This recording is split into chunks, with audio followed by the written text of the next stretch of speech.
नमस्कार दोस्तों, जैसा कि आप जानते हैं कि इस समय यूपीपीएससी का इंटरव्यू चल रहा है और इसी सीरीज में हमारे साथ एक सर हैं जो इंटरव्यू देकर आए हैं। सर, सबसे पहले अपना नाम और एजुकेशनल क्वालिफिकेशन बता दीजिए। मेरा नाम टिंकू मित्तल है। मैं आगरा से आया हूँ जी और मैंने मैकेनिकल इंजीनियरिंग से बीटेक किया है। उसके बाद सोशियोलॉजी से पीजी किया है जी और अभी मैं मिनिस्ट्री ऑफ एजुकेशन में वर्किंग हूँ। जी ये मेरा सेकंड इंटरव्यू और थर्ड मेंस है। जी सर, शिक्षा मंत्रालय में आप कौन सी जॉब कर रहे हैं और ये जॉब कौन सी है और कितने ग्रेड पे की होती है? अभी शिक्षा मंत्रालय में मैं सहायक अनुभाग अधिकारी, जिसको असिस्टेंट सेक्शन ऑफिसर बोला जाता है, 4600 ग्रेड पे की जॉब है, लेवल 7 की, और दिल्ली में ही रहती है हमेशा। काफी अच्छी जॉब है। इसकी भर्ती कैसे होती है सर? एसएससी सीजीएल के थ्रू। जी सर।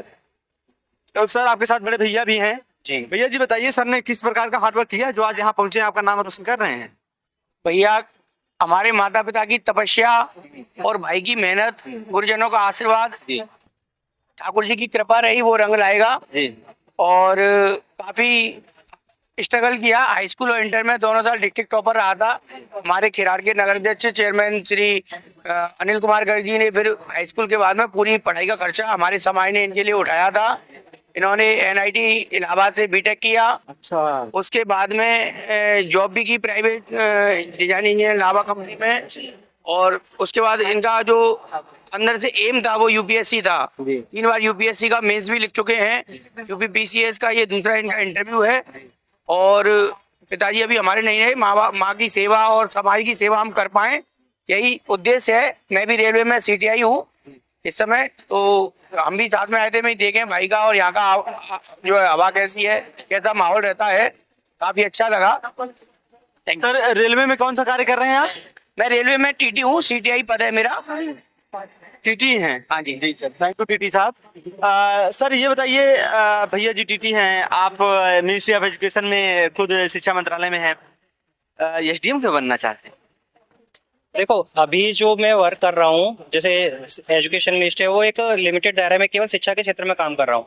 लेकिन एसडीएम एक ऐसा पद है जहाँ पर मुझे कई सारे एरियाज में काम करने का मौका मिलेगा और लोगों का डायरेक्ट उनसे कनेक्ट होकर उनकी प्रॉब्लम जब सॉल्व करेंगे, जो अलग सेटिस्फेक्शन मिलता है, वो शायद मैं अपने उसको इसलिए करियर बनाना चाहता हूँ। तो सर, अभी किनका बोर्ड था, कौन कौन से सवाल किए गए? सर, मेरा डॉक्टर राम प्यारे सर का बोर्ड था। जी सर। काफी कॉर्डियल बोर्ड था, 4 मेंबर थे जिसमें। और मेरा जो मैंने अपना इंट्रोडक्शन दिया था, सारी चीजें बताई थी। उसके बाद उन्होंने स्टार्ट किया था इकोनॉमिक्स से, जिसमें जीडीपी और जीएनपी में डिफरेंस पूछा था और अप्रोक्स साइज क्या है अभी इंडिया की जीडीपी का, ये सारी चीजें। उसके बाद सेकंड मेंबर ने मेरे से E20 फ्यूल के बारे में पूछा था कि क्या है, इसके फायदे नुकसान क्या है। इसके अलावा जो पैरेलल एंट्री सिस्टम है, लेटरल एंट्री सिस्टम है, उसके बारे में आप क्या कहना चाहेंगे। और इसके अलावा एक मेरे से सिचुएशनल क्वेश्चन पूछा था कि एक विधवा महिला है, वो अपने 2 बच्चों के साथ आपके ऑर्गेनाइजेशन में वर्क करती है, लेकिन उनकी ये आदत है कि वो डेली लेट आती हैं और जल्दी चली जाती हैं। इसको आप कैसे टैकल करेंगे? तो इस टाइप के काफी मिक्स टाइप के क्वेश्चन थे और करीबन 20 मिनट चला हुआ मेरा इंटरव्यू। काफी अच्छा रहा। सर, प्रीलिम्स और मेंस की क्या स्ट्रेटजी होनी चाहिए और मेंस में आपका मीडियम क्या था? मेंस में मेरा मीडियम इंग्लिश मीडियम था और प्रीलिम्स के लिए अभी जैसा देख रहे हैं कि पहले से तो काफी पैटर्न चेंज हो रहा है।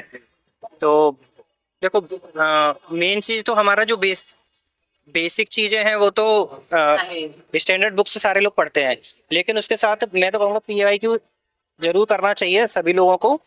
उससे आपको काफी आइडिया मिलता है। कई सारे क्वेश्चन रिपीट भी कर जाते हैं, तो आप बाकी लोगों से एक एज ले सकते हैं। बाकी घटना चक्र का जो PYQ है वो भी आजकल काफी जरूरी हो गया, जैसे कट ऑफ जा रही है उस हिसाब से। तो बाकी मेंस के लिए तो आंसर राइटिंग ही एकमात्र उपाय है।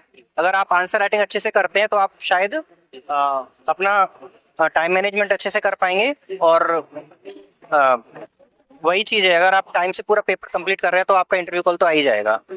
सर, उन बच्चों को क्या कहना चाहेंगे जो तैयारी कर रहे हैं? बस मैं तो ये कहूँगा कि जर्नी, जैसा कि आप सब जानते हैं कि काफ़ी लंबी जर्नी हो जाती है धीरे धीरे। तो मोटिवेटेड रहिए और हमेशा, अगर नहीं हुआ तो डिमोटिवेट ना हो। ओके, हमें ये प्रयास करना चाहिए कि कहाँ पे कमी रह गई, उस पर वर्क करना चाहिए। जब आप सेल्फ मोटिवेशन नहीं लेके आओगे तो शायद इस जर्नी में हम लोग नहीं टिक पाएंगे। और मेरा भी वही रहा है कि मेरा ये तीसरा मेंस था, सेकंड इंटरव्यू था, बट पीछे जो भी कमी रही मैं उसी पे वर्क करता रहूं, अभी यहाँ पहुंचा हूँ, होपफुली क्लियर भी हो जाएगा। Thank you sir, thank you very much हमारे साथ जुड़ने के लिए और अपने विचार साझा करने के लिए। Thank you.